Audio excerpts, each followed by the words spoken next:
I sometimes look at things like that in LA and wonder, who the heck approved that to be there? Welcome everyone, Kevin, the Aspie on YouTube here, and Katie is also with me, which means it is time for another Date Adventures with Katie and Kevin. And here's the thing, today's video is a very personal one in some respects. This channel, as you know, does not have a lot of subscribers, nor does it have a lot of views. Some would say that would make it a failure. But today's date, we are going someplace where failure is actually celebrated.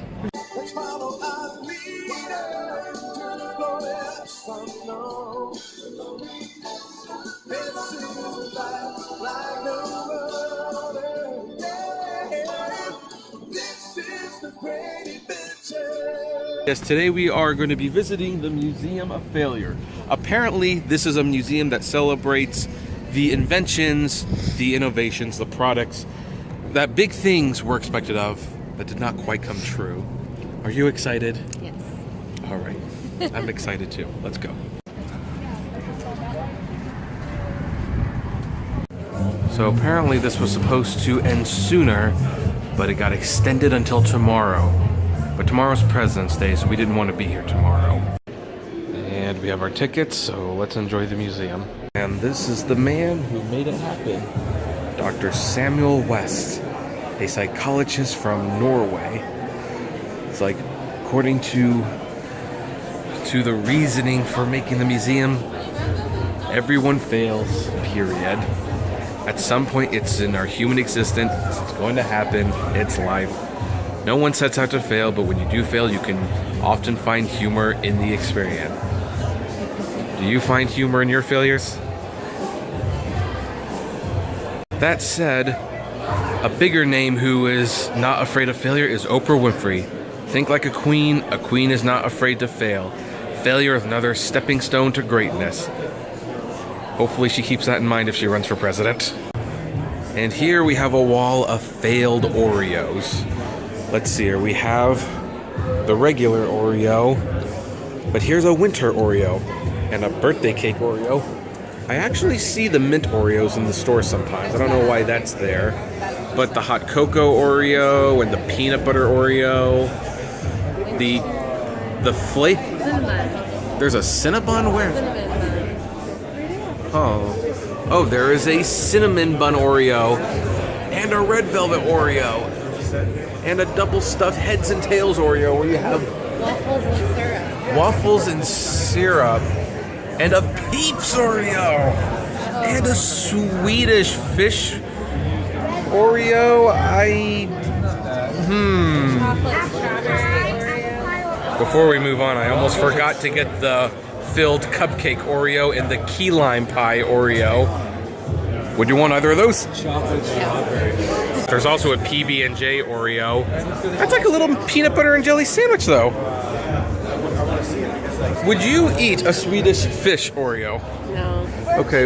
Okay, there's a blueberry pie Oreo, and I've seen the Halloween Oreo, but that seems more like a holiday thing than anything else. And we have the cookie butter Oreo, the cookies and creamer that makes it the mega stuff. I remember the mega stuff. Yeah. Or the candy corn Oreo. Oh. So, Apple pie. yep. And the cinnamon bun Oreo, I think we saw that already. So of these Oreos, which ones would you want to actually have? The cookies and cream. Any others? No.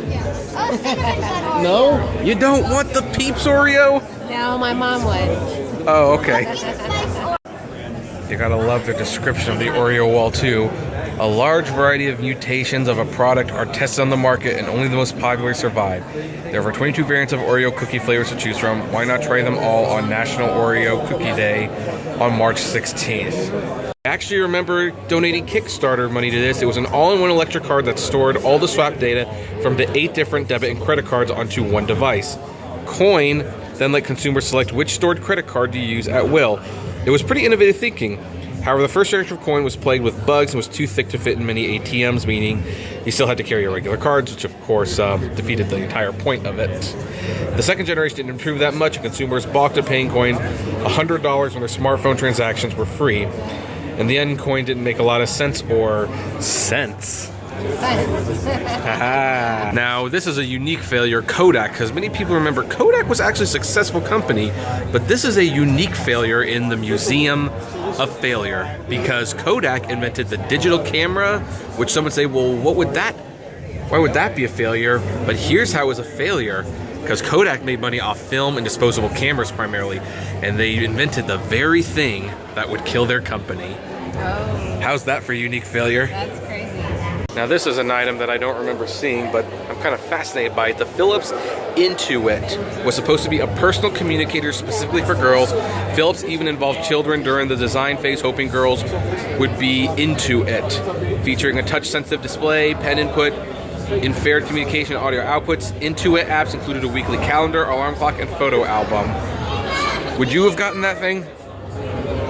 No. Now for something near and dear to my heart, the Virtual Boy, Nintendo's biggest failure of a system. You have seen many online YouTubers making videos about this machine, including the Angry Video Game Nerd. And I actually remember playing this at a KB Toys for 10 minutes, and it hurt my eyes. Because what would happen is you would put the device on your head and you would see video games of black and red. Now, how appealing does that sound? Not very appealing. Yes, but it had a 3-dimension thing, so things would come at you. Ooh, that's kind of cool. But it was red and black. Also on the video game wall is the Nokia N-Gage.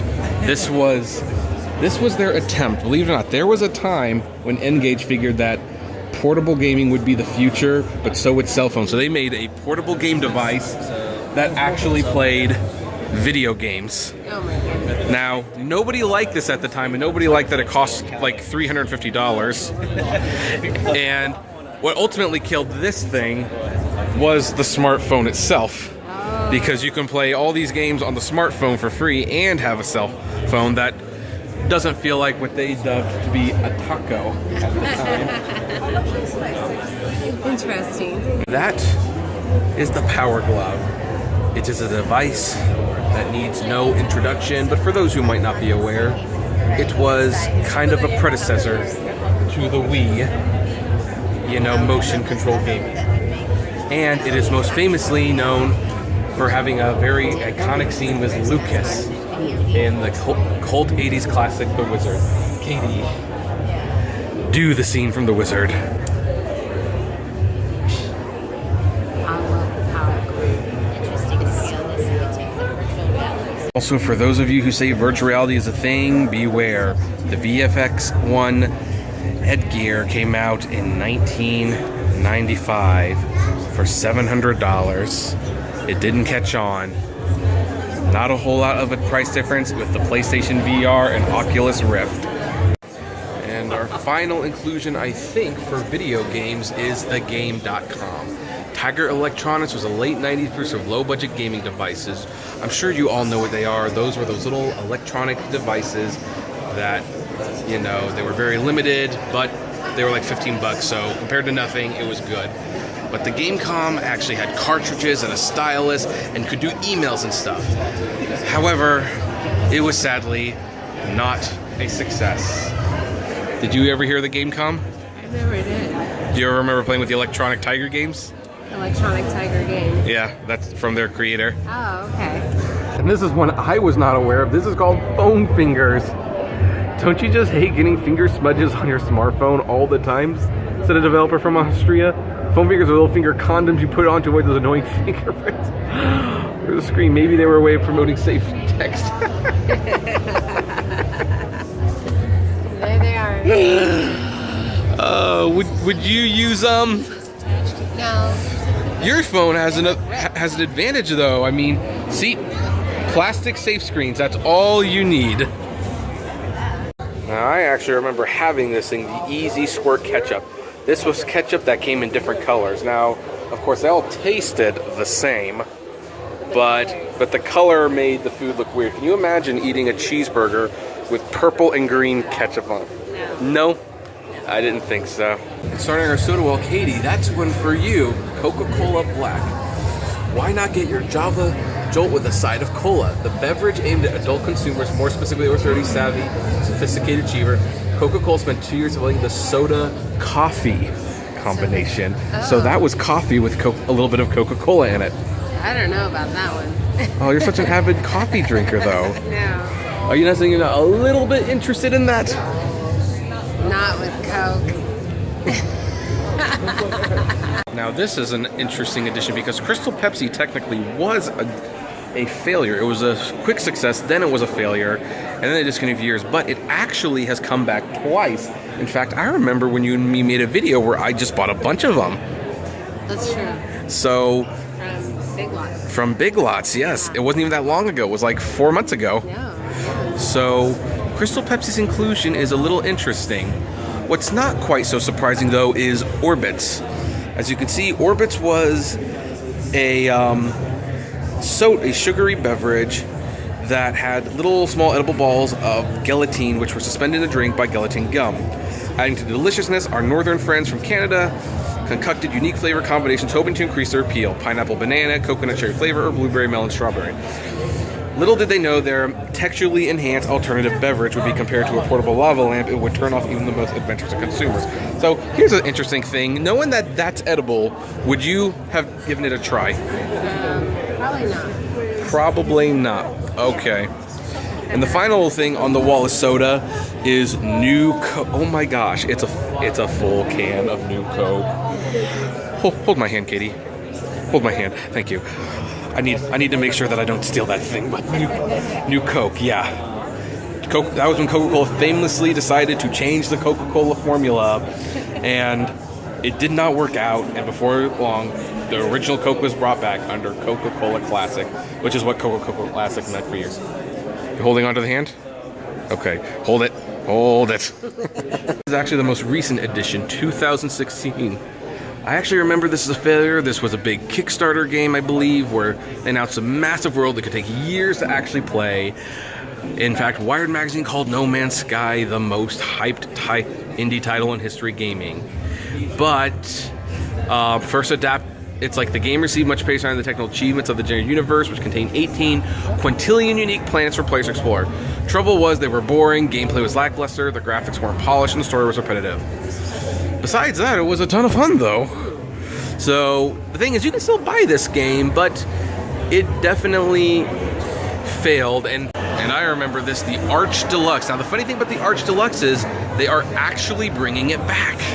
They are bringing it back. It's going to become under a new title, but they are bringing the Arch Deluxe back. But do you know how much money they spent making and marketing this burger? Reportedly somewhere between $35 to $80 million. Just to design and market a burger. That's crazy. And the funny thing is they made this burger to appeal to adults because McDonald's was getting too much of a reputation as being a kids restaurant. You are such wonderful parents. There aren't enough choirs to sing your praises, not enough stone to carve a worthy monument. So let's go to McDonald's to celebrate you. You really want to get to McDonald's today? 2 words. Arch Deluxe? Care to join us? Introducing the burger with the grown-up taste. McDonald's Arch Deluxe. I'm sure adults will be buying the next one. Ultimately, people complained that it was just a Big Mac with a different sauce. Probably. Over on this side, where the light is blocking, is the mini disc. This was a digital audio format, worked just like a CD, only was smaller and more convenient. Sony expected great success with the mini disc, but record companies didn't really adopt it, which led to a lack of availability. The mini disc also competed with the cheaper recordable CD. In the late 1990s, MP3 players killed the struggling mini disc. Would you have wanted a mini disc? Possibly. Possibly. Yeah, you know, the funny thing is I think this is something that people think it's cute, so they would probably be willing to give it a chance. It just didn't gain widespread popularity. Speaking of MP3 players, not all of them are success. The Microsoft Zune was a huge, huge failure. It went to compete with the iPod and came too late to the game. Interestingly, it was not a bad device. It's actually a very good device. It just came a little too late to make a market. However, It will live on in Guardians of the Galaxy Volume 2. Now just show me how to work this thing. Well, the turning thing there makes the songs go up and down.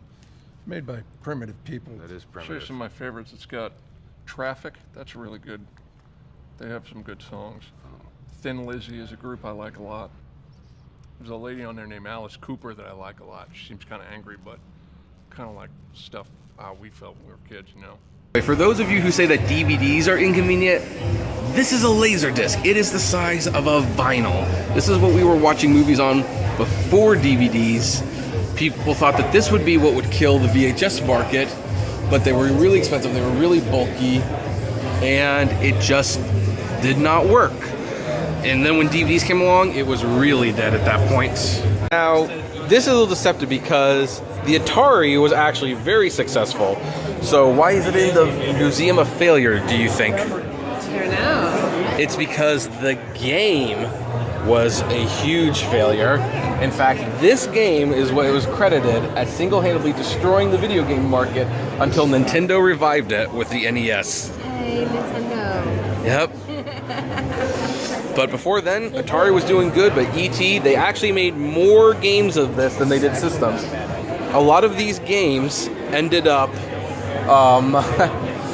being buried in a desert in New Mexico, and they recently dug them all up a couple of years ago. Now with our next format, this is what I find a little interesting because this is DivX. Now what this is this is a movie on a disc. And what would happen is the DivX machine had a modem in it so that you would buy like this for like $5, and when you activated it, you could watch the movie for 48 hours. After that, you would need to pay the studio $3 every time you wanted to watch the movie again. And people hated this because it was taking ownership out of their hands. What's really interesting is that DivX in a way has come back through on-demand streaming services like Amazon and iTunes, where people now do pay to watch movies multiple times. They pay every time, but at the time people thought that was like intrusive and it took away way too much money. But now, like some 20 years later, we seem to be willing to let DivX in under the home under the same concept, just a different name. Obviously, the Titanic could be considered a failure as well. Not a failure in technology, but in humankind. This was the famous shipware that was too big to control, and it ultimately sunk, killing... How many people did it kill? It doesn't say, but it was a lot. It was definitely a lot. Before there was DVD, Laserdisc, there was VHS and Beta. Beta, which was a Sony title, had better quality movies and smaller cassettes, but it was just way more expensive. People didn't care about the quality, they just cared about the price. Now the DeLorean. I've seen the DeLorean somewhere. Where have you seen it?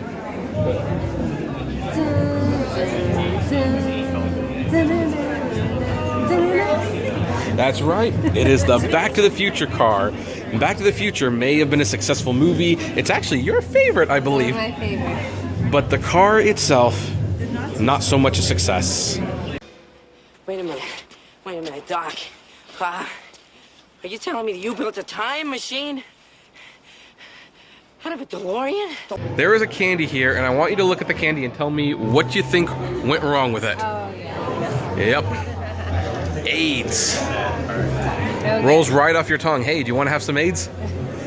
I don't think anybody does. Yep. So according to this, why take diet pills when you can enjoy AIDS? That was actually from the commercial. They advertise AIDS as a great way to lose weight.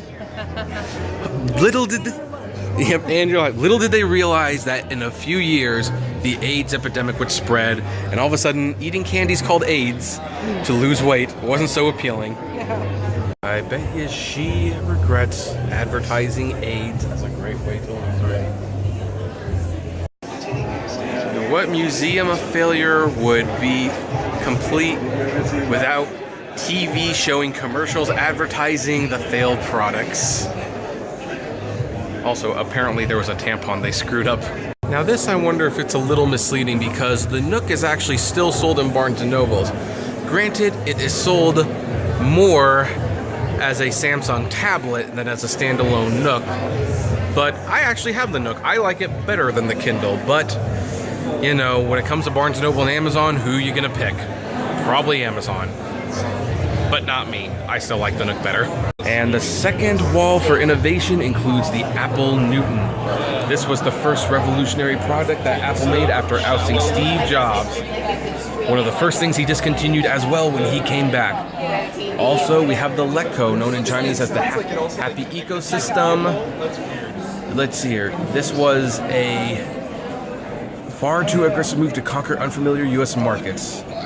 What does this thing even do? I think it's a streamer. I think it streams like when we do like DirecTV and streaming. And Oh. I think that's my guess. Don't quote me on that. Oh, that would make sense. It has Dolby, it has the inputs, it has the... Yeah, looks like it. This And was it the... looks like it had like an iPod in the... I don't know. Yeah, look. Well, it was a nice attempt though. And the funny thing is, actually, my parents owned this. The Facet calculator. But I think smaller calculators were becoming cheaper, and not everyone needed a receipt. So, however, one of the more recent additions, the Google Eyeglass. Apparently, wearable technology just wasn't there. There's ones for my brother, the mobile ESPN. The mobile and ESPN combination promised to fill the hearts of the sports fans with the nirvana of sports all the time in the palm of their hands. I think we know what happened there. Smartphones. And oh my gosh, can't believe I can hold this. It's an Apple Pippin. This was Apple's attempt to get into the video game market, and it was a huge failure. It did a little better in Japan. This and the Apple Newton were the first things Steve Jobs discontinued when he came back to Apple. Also, this thing sits next to the Microsoft Kin, which was a mobile phone, and the Twitter Peak. You want to know what the Twitter Peak was? It was a device that you hooked up to Twitter, and you could tweet all day on it. Why do you think that didn't catch on? People were tired of people tweeting. Well, that's now, but why do you think that didn't succeed at the time? What? The Twitter smartphone app. Oh, that's true. Another failure was the HD DVD. Got into the format war with Blu-ray.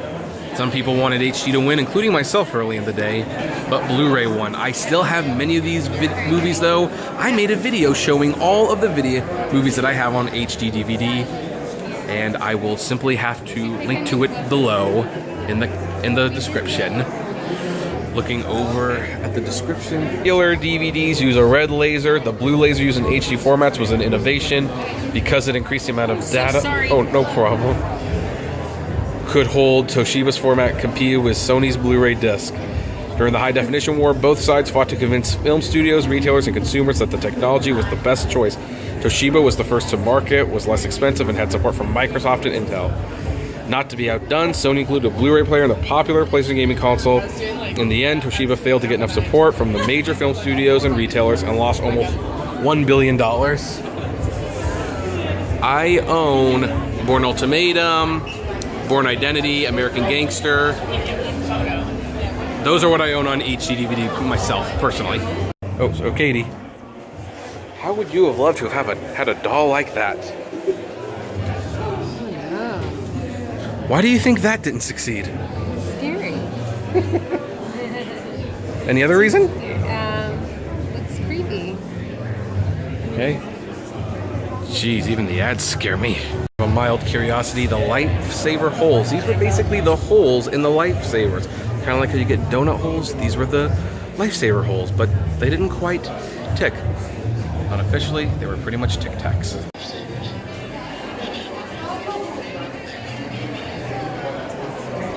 So Katie, you know how you like to carry music around on like your iPhone and everything and how portable it is? Yeah. What would you think about carrying around a portable vinyl player? No way.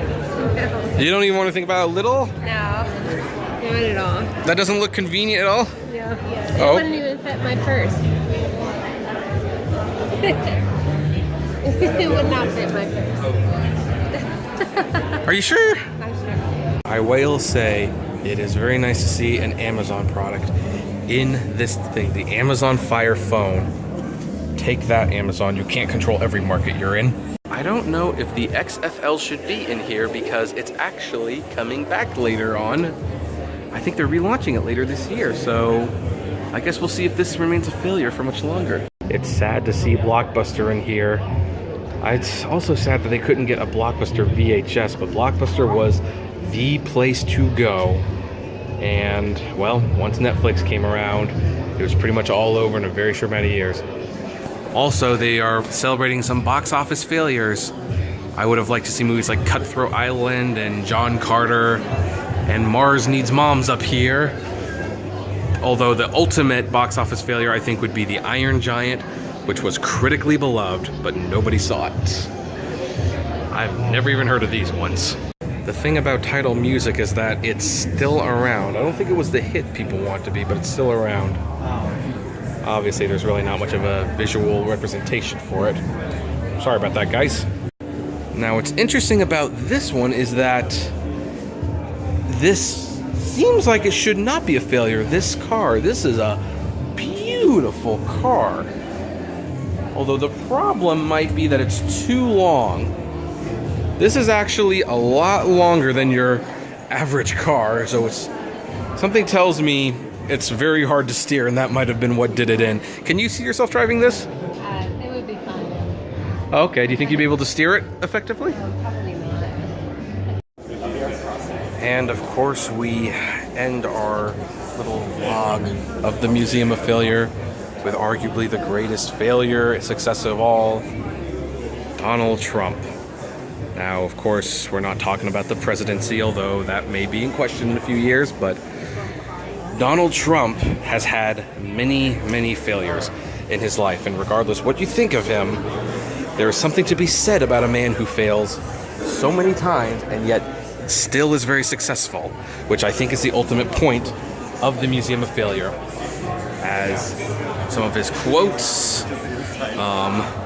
there are some that can do nothing but win at failure, which makes it difficult to pick just one over another. Here we are, a few of Trump's previous attempts at making America great again, long before he signed the Oval Office. Trump vodka. The Trump vodka did not succeed. Also, Trump ice, which right there, basically, it's bottled water. Trump Entertainment Resorts, that didn't do very well. Trump University, that failed. Trump the Game. Yep, there, the Trump the Game. Those were the dollar bills that was in it. The Trump Shuttle. I don't see anything in there for the shuttle. Trump Steaks, and he wanted to raise the stakes on steaks. Oh, yep. There's for Trump University, so, yep. Here's the thing, you can have all these failures and still be president of the United States. How's that for inspiration? That's good inspiration. And apparently, these are suggestions for other things that people consider failures in life, like letting heroin ruin my life for 10 years. Bitcoin. I bought fake Taylor Swift tickets, rip off $300. Buying real Metallica tickets on Craigslist, drugs, eating some girl's entire lunch before noticing it wasn't mine. Causing a police investigation report. My kindergarten teacher tied me up, she didn't. Yep, false accusations are around back then. We have middle school, the photo booth not working, the 1998 Godzilla movie featuring Ferris Bueller, the McLean Burger. Let's see here, chasing a girl for 7 years. There's a lot of Bitcoin failures on here. I'm gonna have to add something. And well, that's a good place to end our tour of the Museum of Failure. How did you enjoy it? I liked it a lot. You liked it a lot? Did it surprise you that you enjoyed it? Yeah. Who would have thought a bunch of failed things could be so amusing? Yep. Now, my question is, did you see anything in there that you would have loved to have actually seen stick around? The DeLorean. The DeLorean, yes, me too. I also would have liked to see Blockbuster stick around, but I know it's not very practical anymore. I personally would have loved to have seen the mini discs actually take off. Can you imagine if mini discs had caught on? We'd be buying CDs that were like this big and we could still rip the MP3s. Yeah, that would be kind of cool. That would have been fun. Yeah. Anyway, folks, that's where we're going to end it. This is Kevin, your Ask Me on YouTube. Comment below. Have you been to this museum? I'd love to know. Like, favorite, share, subscribe. If you enjoy the videos we make, consider becoming a Patreon member for a little $1 a month. Every little bit helps, and we can go on more adventures like this one for you guys. And as always, flame responsibly. Have a good one.